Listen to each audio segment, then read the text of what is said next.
Do you have any regrets about not No. going to college or finishing No, college? they used to call my mother up to school to explain to her that I was dumb, and she would say, no, he's not dumb, he's just a bad student.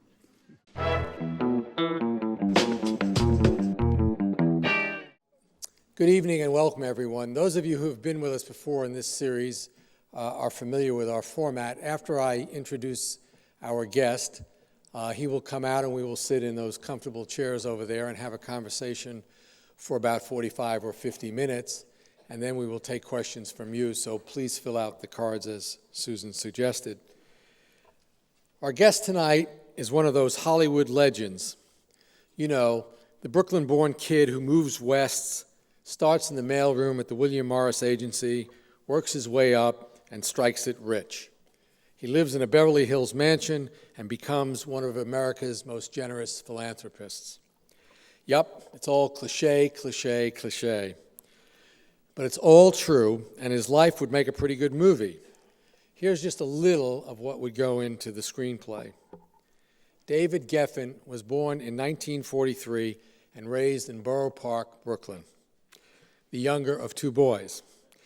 David describes his father as an intellectual who spoke several languages, but his mother was the family breadwinner. She ran a shop called Chic Corsetry by Geffen. And David once told an interviewer, "My mother, in her own tiny little way, was entrepreneurial. Everything that I've ever applied in my life, I learned hanging around her store. It never occurred to me I'd be anything but a businessman." David was not a great student. To be more precise, he graduated in the bottom 10% of his class at New Utrecht High School. He made 2 tries at college, first a semester far away at the University of Texas, and then a semester much closer to home at Brooklyn College. Neither one worked. He dropped out and moved to Los Angeles. He landed a coveted job in the mailroom at the William Morris Agency, a job that required a college degree. Trouble was, David had faked a UCLA degree on his resume, and he knew that William Morris was going to check. But working in the mailroom had certain advantages.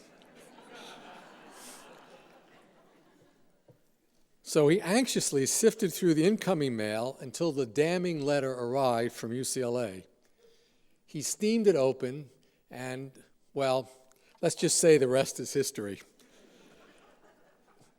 David made his first million at the age of 26 when he and his first client, a singer-songwriter named Laura Nero, formed Tuna Fish Music and sold it to CBS.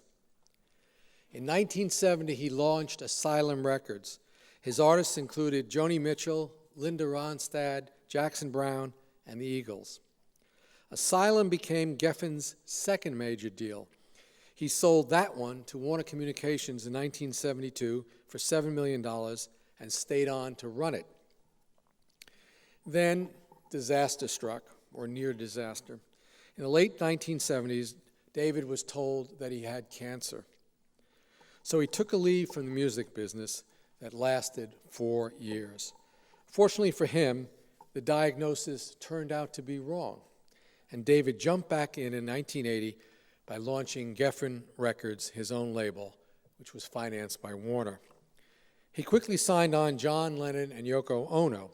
He won the business by pitching not to John, but to Yoko, and by dressing all in white. Geffen Records grew into the nation's largest independent label. Warner's legendary Steve Ross is reported to have told a colleague, "Don't leave me in that room with David Geffen. I tend to give him things." True enough, after 5 years, David gained control of Warner's share of Geffen Records. Toward the end of the decade, the record industry was consolidating. In 1990, David accepted a stock offer from MCA to buy Geffen Records. And 8 months later, MCA turned around and sold it to Japan's Matsushita for $6.1 billion. David's share was $710 million in cash, making him one of Hollywood's richest men and one of Hollywood's most generous philanthropists. Along the way, he produced or invested in major hits on Broadway: Dreamgirls, Cats, Miss Saigon, M. Butterfly, and in movies like Beetlejuice, Lost in America, and Risky Business. And that was all before DreamWorks. In 1995, David teamed up with Jeffrey Katzenberg and Steven Spielberg to form this unique company. Geffen is CEO of the live-action movie business. Spielberg directs his own movies and does pretty much what he wants. And Katzenberg runs the animation unit. In October, the IPO of just the animation unit raised $812 million. I spoke to Jeffrey Katzenberg 3 weeks ago on the phone, and when I told him about this interview tonight, he was utterly amazed. David never does these things, he said. So we are indeed very, very lucky to have him here with us tonight. Ladies and gentlemen, please welcome David Geffen.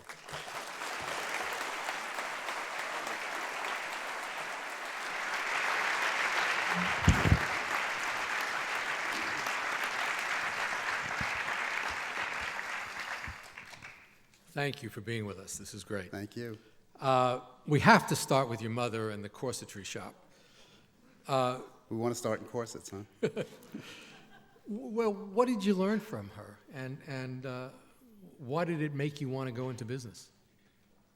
Well, I don't know that hanging out at my mother's corset shop made me want to go into business, but it certainly made me want to get out of Brooklyn. My mother was a good business woman, and I learned a lot of good lessons from her that served me in my life. One was that she always used to say, you never go out of business making a profit. And indeed, she did very well. And, you know, she started with her business at home and ended up growing it and buying the building and things like that. Yeah. What was it that drew you to the entertainment business? Better than the corset business, I guess. But Well, I wasn't focused on the entertainment business. Quite by accident, I got a job as an usher at CBS. Yeah. And first day on the job, they were taping the Judy Garland show. And I was an usher on the episode where Ethel Merman and Barbara Streisand were guests, and I thought, wow, I'd pay them for this job. Yeah. So I thought, well, I know how to be an usher. What else can I do? And that started my career. Yeah. So what about the episode in the mailroom? Did your mother know that story? Well, I tell that story to everybody. Yeah. Thank God for verifying that. The I didn't make is, it up. Yeah. No, the funny thing about the William Morris Agency is that none of the people who ran the William Morris Agency, started the William Morris Agency, and were the most successful agents had ever been to school. But they required everybody in the mailroom to have gone to college. So. It's interesting. I mean, your mother had that store for a long time, and you, in your career, have sort of known when to sell. I mean, you were not reluctant to start a business, build it up, and sell it to somebody who offered you a decent price. Yeah, I think it was Bernard Baruch who said that he always sold too early. I felt that way too. Yeah, all of them. All of them. Yeah. Well, it didn't work out so badly, so. Things are good. Why didn't you do better in school? You just didn't care? I think that, you know, this was pre-people having words like dyslexia and attention deficit disorder and all those things. I have all of them. So I think that's why. Yeah. Wow. Do you have any regrets about not going to college or finishing college? They used to call my mother up to school to explain to her that I was dumb, and she would say, no, he's not dumb. He's just a bad student. That's right. Well, never let your schooling interfere with your education. Absolutely. Yeah. Now, it's also true that Jeffrey and Steven didn't finish college also, isn't it? I don't know if Steven didn't finish school. Did he not finish school? Yeah. What difference would it make? Jeffrey didn't go to school. At all? At all. God. So what lessons are we, and then... Well, I think the lesson is if you're a good student, you go to school. I had no idea that it was fun. I was teaching a class at Yale in the 70s and another one at UCLA, and I thought, wow, I blew it. Yeah. This is a lot of fun. Yeah. What were you teaching? Of course, in the music business and the movie business. Yeah. The business aspects of it. Yeah. It's remarkable when you think about it. I mean, Bill Gates dropped out. Steve Jobs never finished college. Michael Dell never finished college. I mean, it's extraordinary degree of success, even though, Well, I can give you a list of people who did. did, who were just as successful. yeah, or a list of people who went to college and weren't. But talk a little bit about what happened with the cancer scare. I don't understand exactly what happened. This was a misdiagnosis? Yeah, it was a mistaken pathology. And it was 1976. I was, at that time, vice chairman of the board of Warner Brothers Pictures. And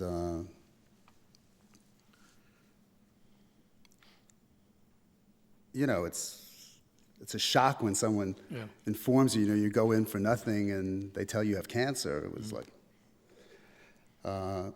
and I thought it was cancer, it was a tumor in the bladder.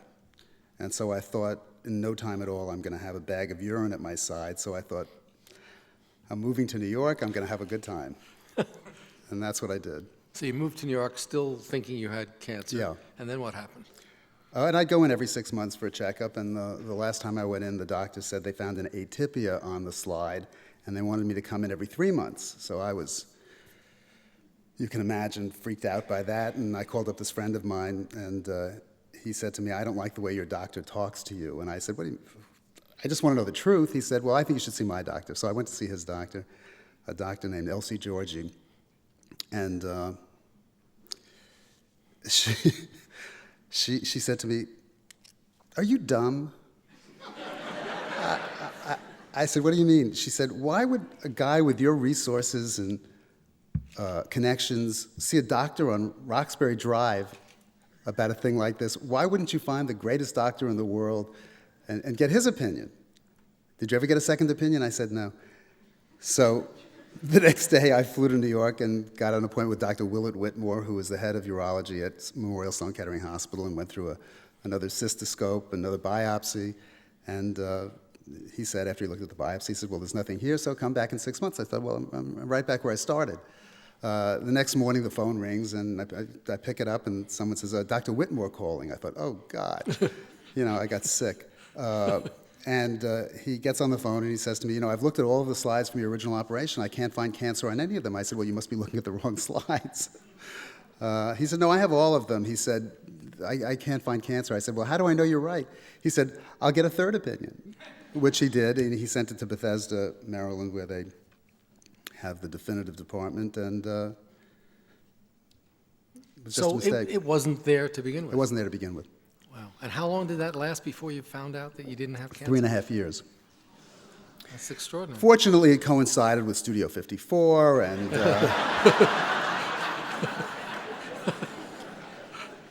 but by the time I found out that it was a mistake, I had done all that to death, and I was over it. And in 1980, I started Geffen Records. Yeah. And how did it change your outlook about life? And here you're facing what you think is a life-threatening illness. I think I learned a lot of lessons. I think that kind of an experience changes you profoundly. I think I went about my second episode of the record business in a much smarter, better way. Yeah. Smarter as a business In every person, way. yeah. I was just more mature. Yeah. I was very immature when I started. Mm-hmm. When I made the deal with Ahmet Ertegun in 1970 to start Asylum Records, I really didn't have any big plans. I had an artist named Jackson Browne that nobody wanted to sign, and I went to Ahmet Ertegun, who was my mentor and my good friend, and he wasn't interested in Jackson Browne. It wasn't the right kind of artist for Atlantic, and I kept on saying to him, Ahmet, you have to sign him. He's going to make you a lot of money. And he said, I have a lot of money. He said, why don't you start a record company? Then you can have a lot of money. and so we started Asylum Records together, and it was very successful. And Yeah. Did that episode influence your philanthropy? I mean, the David Geffen School of Medicine at UCLA and all of that. Was that no, really, I don't think that really had any part in that. That came later. I was making a great deal of money in the 90s, and I thought it was an appropriate thing to do. But medicine as opposed to some other things? Well, it's also, there's a Geffen Playhouse and the Geffen Contemporary Museum downtown. Yeah. That's great. That's really great. How did you transfer what you learned in the music business to Broadway theater and movies. Well, it's a little bit like Blink. Did you read? I know about it, yeah. It's instinct. You either, are willing to bet on your instinct or you're not. You can't, there's no formula for these things. I usually invested in things that I liked, and I figured if I like it, other people would like it too. Yeah. But the instinct was an artistic instinct. You like this music, you like this play, you like this script. It's hard to or a explain. business It's hard instinct. to explain an instinct. Yeah. But it's a business instinct or a Well, I never did anything that I thought creative would instinct. that I thought would lose money. I mean, I never thought that was a good idea. Everybody agrees with that. It's not so hard to do, but it's a creative instinct. It's You're talking about, or- it's a creative instinct. It's a business instinct. It's a commercial instinct. Yeah. Did you ever do something that you wish you hadn't done, either In creatively? life, Creatively? No, I mean in business.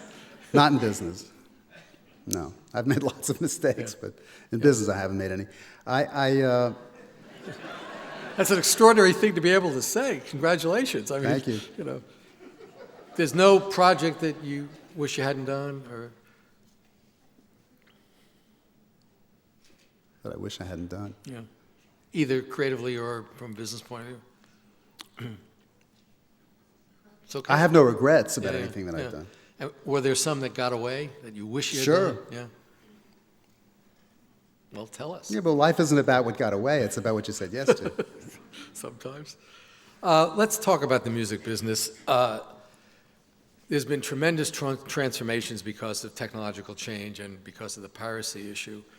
What's the future here? I think it's very difficult to know where it'll be in 5 years. I think that the record industry is competing with free, and that's a tough thing to compete with. And I think ultimately the government will have to do something to protect the copyright owners, and if they don't, then the record business will be even more severely damaged than it has been so far. When Edgar Bronfman bought Polygram Records and merged it with MCA Records, they had it on their books for $18 billion, and today it's worth $6 billion.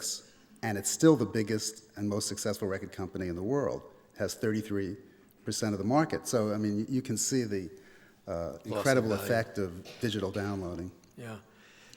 But can the business change from what it was, which is you went to a store and bought a CD, or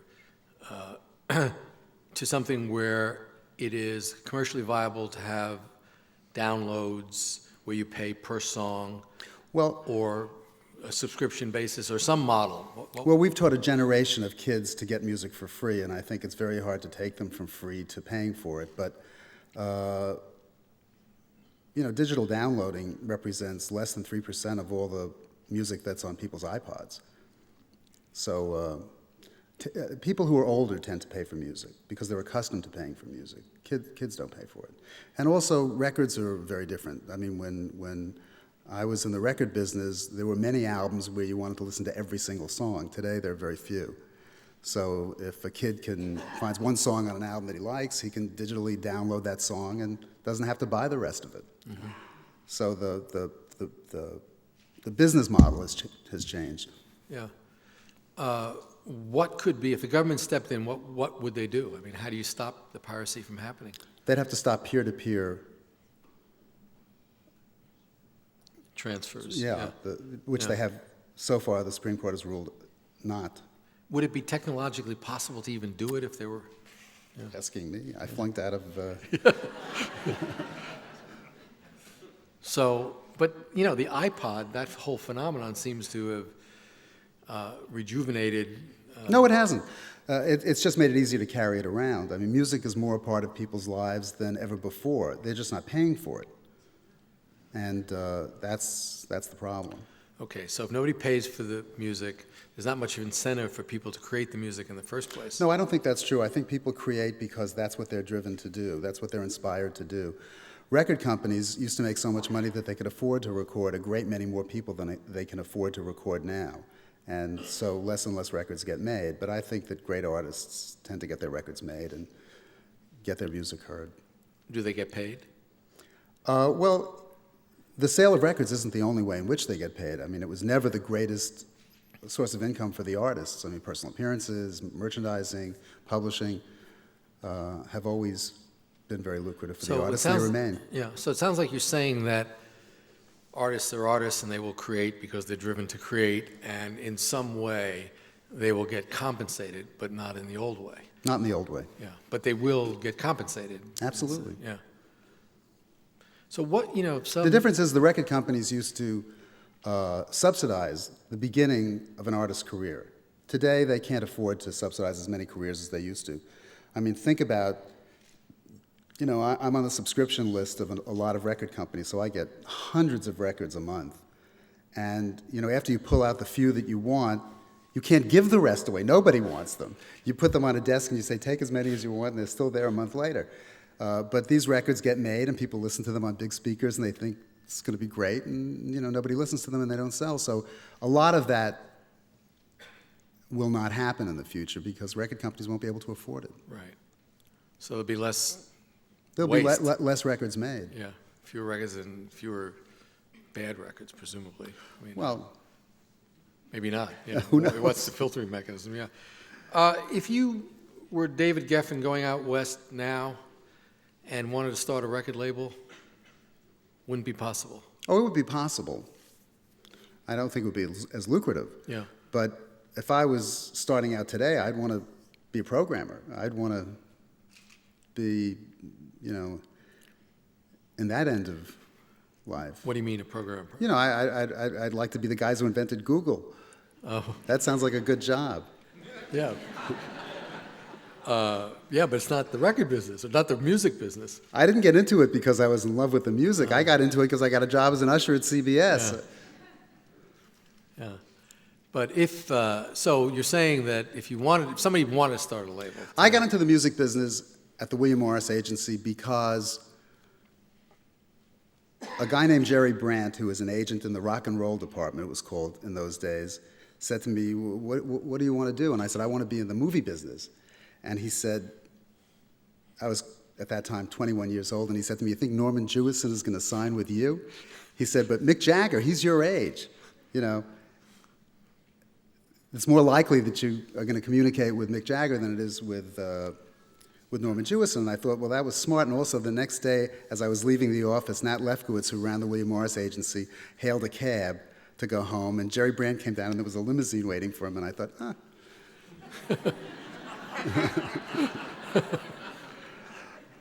But it takes more to connect with Mick Jagger than just being the same age.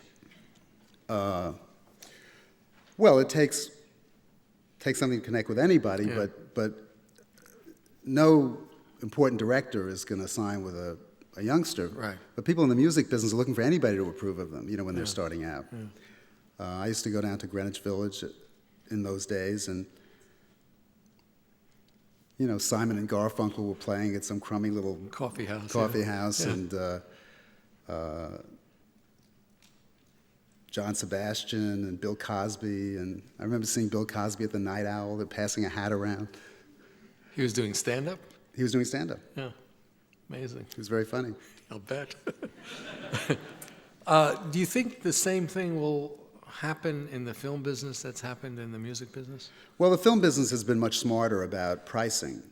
The record industry, when the cost of manufacturing the record went down, raised the prices. And Sounds like the oil business. that was a big mistake. And so the soundtrack of Jaws cost more than the DVD of Jaws. It just doesn't make a lot of sense to the consumer, and I think the movie business has priced their DVDs correctly, and after every 6-month period, they lower the price.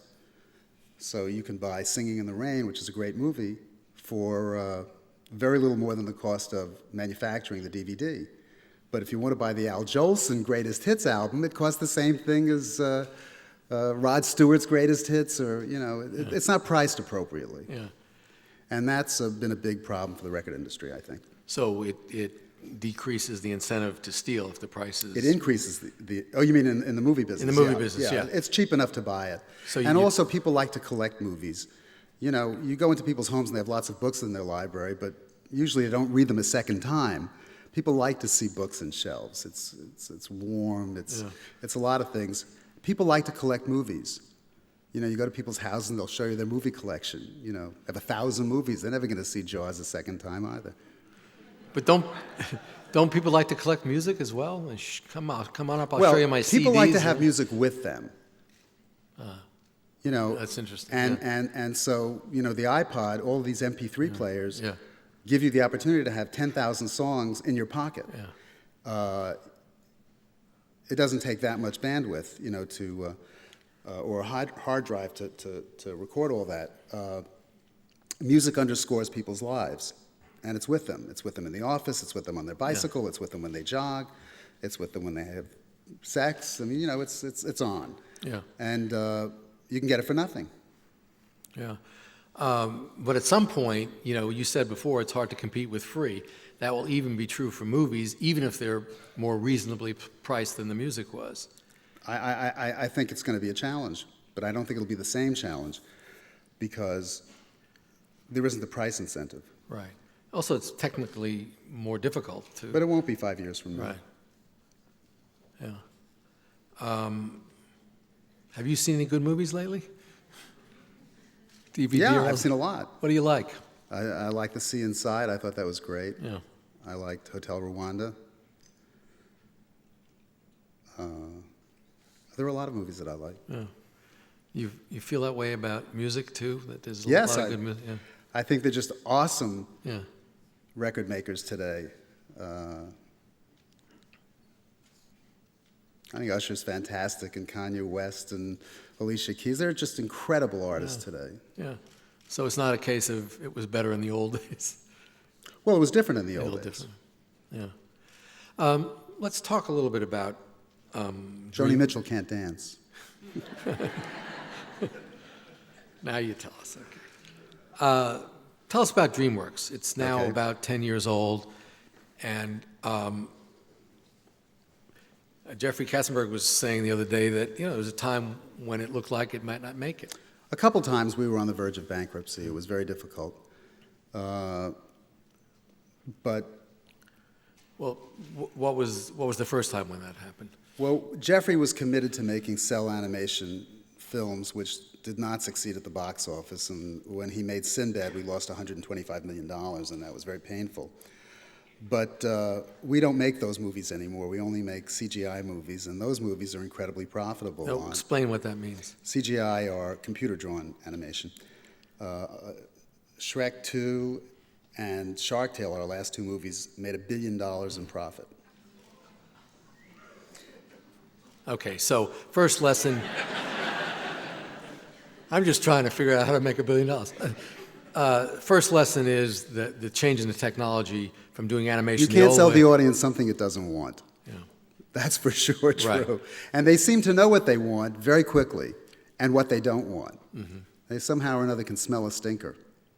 All right, so there were two things going on. One was they didn't want that particular movie, but also the cost of doing it the old way were very, very high, so you lost a bundle. When the technology No, changed. the cost of making them in cell or computer animation are pretty much similar. really? It's not less to make a CGI movie. But cell animation is an old technology. It's like making black and white movies. Yeah.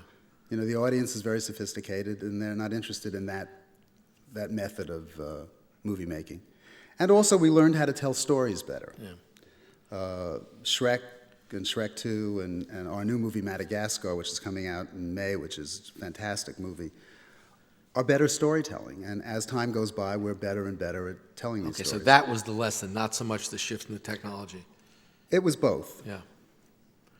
Well, what was the other technological advantage of doing it on computers if it didn't cost that much less? It's Better quality? the audience likes looking at computer animation movies better than it likes looking at cell animation. Cell animation looks old-fashioned. And at the end of the day, it's always about the story. Yeah, yeah. The cell animation movies we were making were more action-adventure movies, and the CGI movies tended to be comedies. And people like to laugh. Yeah. So that was one brush where you're with bankruptcy, or were you worried about it? You said there was another one? Well, we had no idea what we were doing when we started. I mean, we just didn't understand how challenging it was to start a company from scratch, where you have to put your entire infrastructure in place with no product going through it. You know, it's expensive. It's all cost and no revenue. It's yeah. all cost and no revenue, and also the cost of making movies escalated beyond anything we imagined, and the cost of marketing movies escalated beyond anything we imagined. So it was challenging. Having said that, you know, today the animation company has a market cap of over $4 billion, and the whole company has a market cap well over $5 billion, and it's got no debt today, and looks like smooth sailing. And what is I mean, for Christmas we had Meet the Fockers and Lemony Snicket, which were the #1 and #2 movies for the Christmas season. but the bulk of that profit is in the animation unit, right? The animation business is infinitely more profitable than the live action business. Right. So what are you doing in the live action business? Hoping to have a hit. Yeah. It's very expensive to make movies, and if you make a mistake, you lose a lot of money. Yeah. And what is Steven Spielberg doing now? Right now, he's making War of the Worlds. And that's going to be a DreamWorks movie? That's DreamWorks and Paramount. So your partner? Partners, yeah. They owned the original movie of War of the Worlds. Oh. And after that, he's making a movie of the tracking down of the terrorists who killed the athletes at the Olympics. It's called Vengeance. And it's a fantastic script. The Munich Olympics Yeah. in '72, yeah. And it's a great script written by Tony Kushner. And he'll start that immediately after he finishes War of the Worlds. And is that a partnered movie, or is that? No, that's DreamWorks? all ours. That's all yours. Yeah. So you take on all the risk, but obviously. Oh, no, there's risk in making Steven Spielberg movies. Yeah. I mean, nobody only makes hits. There's no such person. Yeah. Would you like him to do more for DreamWorks? Wouldn't make any difference. He's going to do what he wants anyway.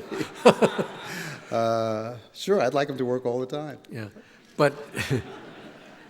But why does he do movies for other studios? He doesn't. He hasn't done a movie for another studio since we've been in business. Oh, so the only things that happen are the partnering where they own the rights or something like If that? they own the rights or they own the material. Yeah. Uh-huh.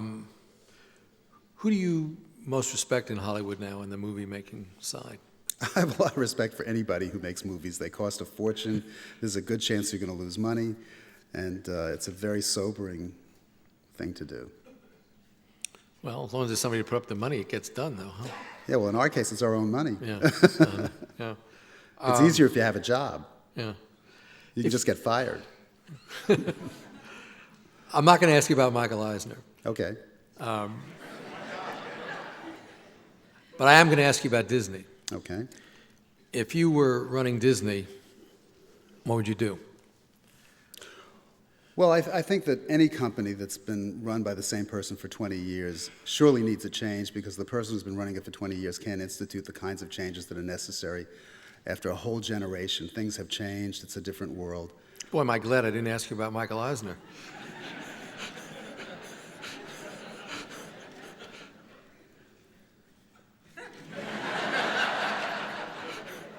Who? Michael who? Okay, so need a change after 20 years. Okay, what else? Don't let Jim Stewart do a book on you. He's a very good reporter. Yes. But what would you do in terms of, making the business better? Well, I think that it's very hard to come across really talented people, and if you come across them, the job of the chief executive officer is to keep them, for sure. I think Disney over the last 10 years has been a sieve in which incredibly talented people have either been thrown out, fired, or left because of the atmosphere there. Yeah. The latest example being Harvey Weinstein. Well, beginning with Jeff Katzenberg, Yeah. who Michael threw out and who is responsible 100% for DreamWorks, which is his biggest competition today. He caused the creation of DreamWorks and created $5 billion in value for us. All because he didn't. Thank you, Michael. Yeah. All because he didn't want to give Jeffrey He the found it modest hard settlement to- he was entitled to. He found it hard to share. Yeah.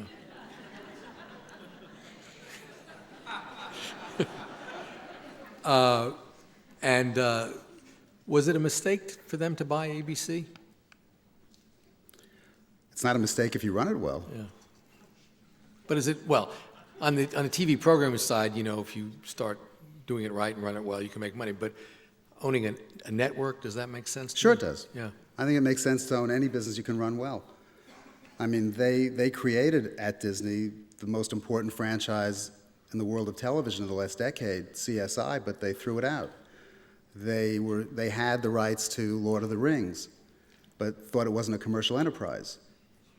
That's the most profitable movie of all time, Lord of the Rings. There's just lots and lots of evidence of poor decisions made that have cost the Walt Disney Company a tremendous amount of money. Do you think Iger will end up running it after Eisner? Well, Michael, unfortunately, says he's his choice, but in this book he trashes him in every chapter, so I have no idea. Yeah. You think Robert Iger would be a good choice? I really Just don't know. Yeah. I think Robert Iger is a very hardworking, talented guy who's working in an incredibly difficult environment, and I think it's impossible to know what Robert Iger would be running that company without any person above him based on the past, because it's kind of a one-man show. Yeah. Mm-hmm. What about Pixar? We didn't talk about them. It's an incredible company, extraordinarily great movies, incredible storytelling. They are certainly the benchmark for great movie making in the animated business, and we aspire to be as good as them. Yeah. Do you expect that deal between Pixar and Disney for distribution will get renewed or not? Or will Steve Jobs be another example of an Eisner? Well, he throwing out has said that he's not going to. I know he has, but I think the first job of the next chief executive officer of the Walt Disney Company would be to try and keep Pixar. yeah. Hopefully, too much damage has not been done, but my guess is that would be very difficult. And then who will Pixar use to distribute? In the Jim Stewart book, by the Yeah. way, Michael Eisner is quoted as saying that he thought that Finding Nemo was not very good, and he couldn't wait for it to come out and not succeed, so he'd be in a better bargaining position with Steve Jobs, which I'm sure he's not happy to read when he reads that, Steve Jobs. How much did Finding Nemo gross? Oh, it was a huge hit. Yeah, yeah. It made $750 million in profit. $750 million in profit. Over its ultimate, Yeah, which yeah, is yeah. 10 years, but yes, it's projected That's to make $1 billion. extraordinary. So if he doesn't team with Disney for distribution, who does he team with? Anybody he wants. How about DreamWorks? Or is that Well, we're competitors, and it's anti-competitive? unlikely that he'd want to, have us distribute his movies. He's a good friend of mine, and he's an incredible executive and an incredibly talented guy. And he's kind of like a 10,000-pound gorilla. He can sit wherever he wants. And I think there's nobody that would not want to be in business with Pixar. It is certainly the finest company of its kind in the world. Yeah. I mean, he's amazing. Between the iPod and Pixar, he's reinvented He the is whole amazing. entertainment business. It's not bad to be Steve Jobs. Well, I mean, there he was as a computer guy, and got kicked out of Apple and fell He's on hard quite a times. guy. He's an incredible guy. Yeah. Yeah. So you're a good friend? Very good friends. Yeah. We try to get him to come here, and I'll talk to him. you've done your share of investing in the stock market. I have. What do you think today? Market too high? I think smart people make money in good markets and bad markets. And how would a smart person go about that today? What would you? Making good choices. Yeah. Okay. And what might some be? Well, I've always thought that if you find a smart person's going to make you money in the stock market, and I've tried to find smart people to invest with, and that's what my goal is. There's certainly much smarter people than me, and I look for them. Yeah. So you find people and let them make those decisions? Well, I invest some money for myself, Yeah. and I met Eddie Lampert when he was 25 years old, and thought he was extraordinarily smart, and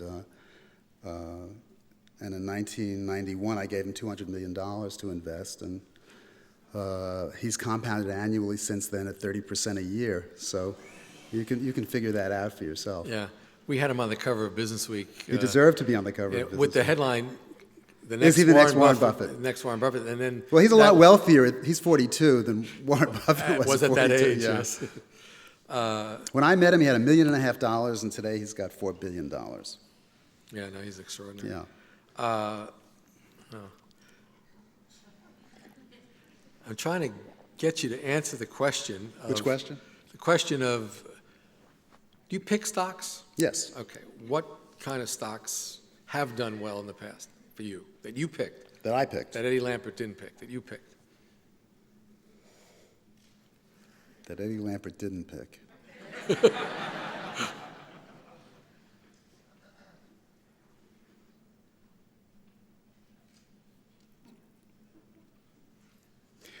In 1991,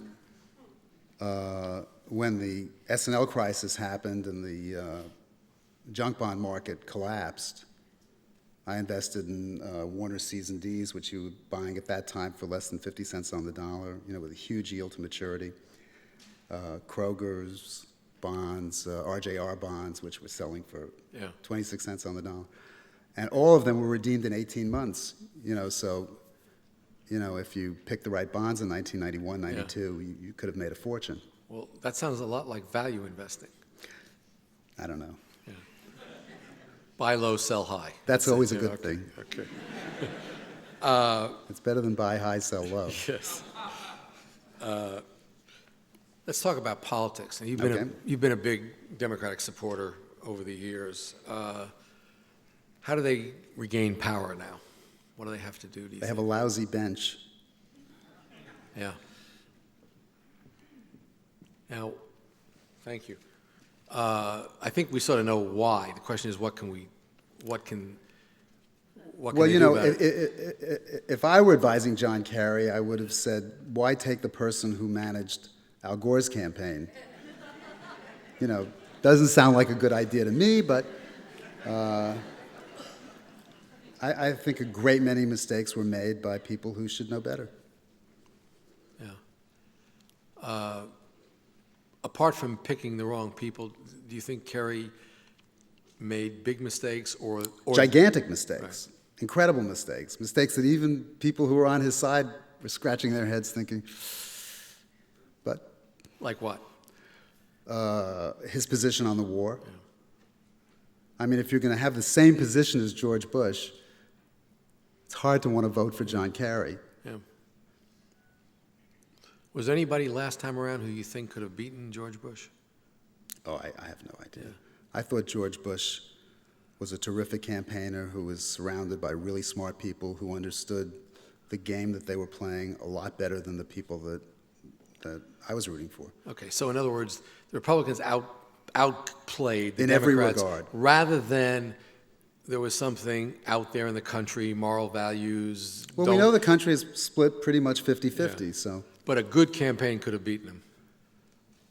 Same Well, moral values, same wartime president, all this stuff. They were just much smarter. Yeah. Putting on the ballot the gay marriage issue in all these swing states was incredibly smart, polarized a lot of the electorate. They were very good at it. Mm-hmm. So how did the Democrats change that game? Well, we don't know what the game will be next time. Yeah. I mean, I think we were all surprised at how well the elections did in Iraq. I certainly was. But if the Iraq war goes badly for this president, it's unlikely that Democrats will not get back in office. Right. Yeah, and there are economic scare scenarios, and it would be a terrible thing to root for that.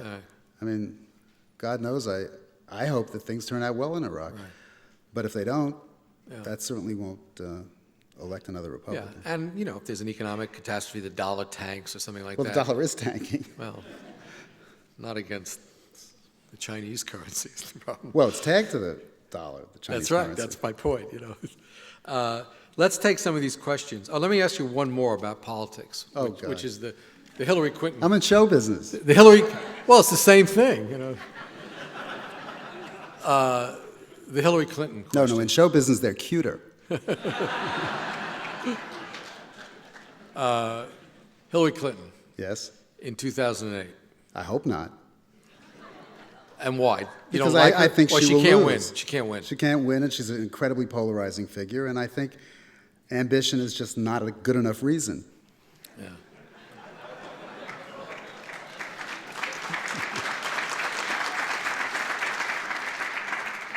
And this is New York City. Hey, Is there anybody on the bench that can do it? Evan Bayh? Anybody? let's hope. Yeah. Okay. Let's take some of the audience's questions. The Geffen Foundation has done remarkable work. Please comment on American philanthropy and the future of wealth. Meaning, I think there are a great many people in America who are. Bill Gates has the largest foundation in the world, and the largest foundation that's ever been.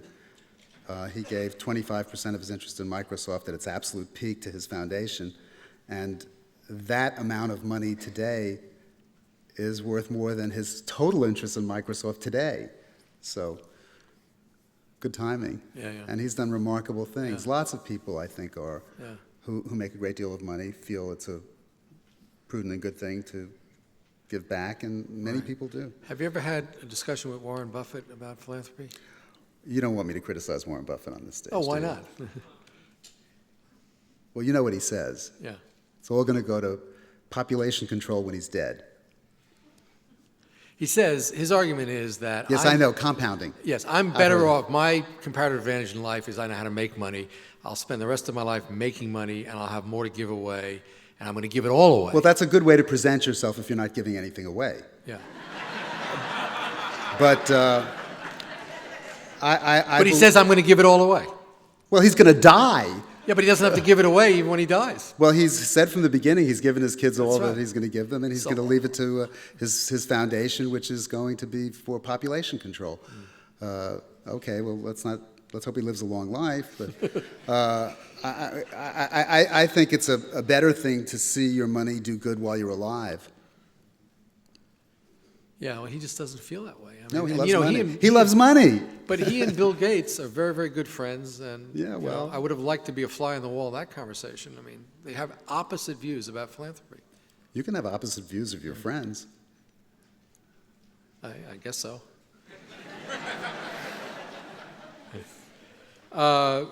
Bunch of questions on the music business. How can the music business get back to quality and longevity? Is this possible? I believe quality is in the eyes of the beholder, the ears of the beholder. I think the music that's coming out today may not appeal to people who liked a different kind of music, but some of it's extraordinary. Yeah.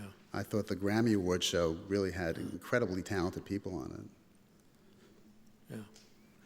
Yeah. This is a variation on a question we talked about a little bit. If you were at the beginning of your career with limited capital, what type of entertainment company? We've talked about movies being I wouldn't very go into the entertainment business today if I was starting out. Really? It's too expensive to make the product. The chances of actually hitting a home run are smaller and smaller and smaller. If I were smart, I'd go into the computer business, the Software internet business, programming. You know, that's where you can really hit a home run today. Yeah. But you have to be smart.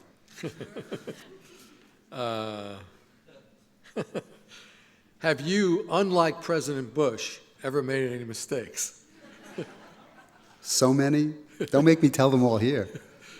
Tell one. Mistakes? I can tell you one. I went down to see Simon and Garfunkel at Gertie's Folk City in 1966, and you know they played with the guitar. And after Artie Garfunkel said to me, "What do you think?" and I said, "Stay in school." Well, they're both local. He went to Queens College and Artie was in graduated. Columbia. Artie was at Columbia. Garfunkel was at Garfunkel was in Columbia. He was studying architecture. And Simon was at Queens College, but they both finished and still got rich anyway. Yeah, it's pretty good. Where do you see DreamWorks heading in the next 5 years? Well, hopefully making good product. And I mean, Stephen and I've donated all my interest in DreamWorks to my foundation, so I did that on day one. So, you know, my motivation in all of this is we employ 1,500 people. We have shareholders and investors, and, you know, it's a big responsibility to have a public company. Yeah. Do you think that the the bulk of the growth is going to continue to be in animation? Or It has to come in animation. The live-action film business is not a great business. Yeah. And if you aren't a back-end user, if you don't own HBO or you don't own TNT and things like that, it's very, very hard to rationalize the expense of making a movie. Yeah. So we can look forward to more animated movies. Who's going to make all the, Oh, they'll continue to make them. Don't forget, nobody bats 500 in the movie business. I mean, more than half of all movies made, considerably more, lose money. Yeah, it's sobering. Did Geffen Records miss the hip-hop genre, and why? Is it true? I just don't know. I sold it in 1990. That was kind of before the hip-hop era. But I don't know that I would have had a great gut or a great ear for hip-hop. My friend Jimmy Iovine has had a great gut and great ear, and he's done incredibly well. Yeah, it wasn't even on the horizon in 1990. It was just starting out. Yeah. People thought it was a fad. Do you ever get into conflicts with Steven Spielberg or other creative people about the bottom line? And how is it? Well, do I ever get into conflicts with Steven Spielberg?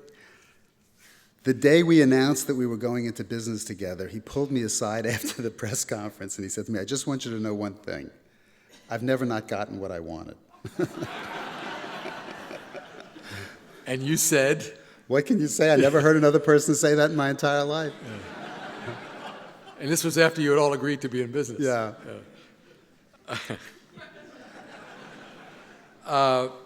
Would you ever consider selling DreamWorks or merging it into another company? Well, we've turned DreamWorks Animation into a public company, Yes. which has a $4 billion value today. Off of that 800-something million Well, IPO? that's what we sold to the public. Right. But That the piece of market it, yes, cap of course. of the animation company is about $4 billion. You sold 20% in an IPO, was it? Something like that? I don't remember the exact. Yeah. Okay, so you did an IPO of DreamWorks, of the animation. DreamWorks will go on as a public company, hopefully forever, and will become the kind of brand that the Walt Disney Company is and Pixar is, defining its product, and making the kind of movies that have come to be associated with DreamWorks. Shrek, Shrek 2, Shark's Tale, Madagascar, which is incredible. When is that coming out? That comes out in May. Yeah. Very funny. Very funny. It is. It's very funny. What's it about? It's about 4 animals in the Central Park Zoo, and a bunch of do-gooders decide that they're not happy being in the Central Park Zoo and decide to send them back to the wild. And these are animals that have been fed, and the giraffe has a psychiatrist, and it's very funny.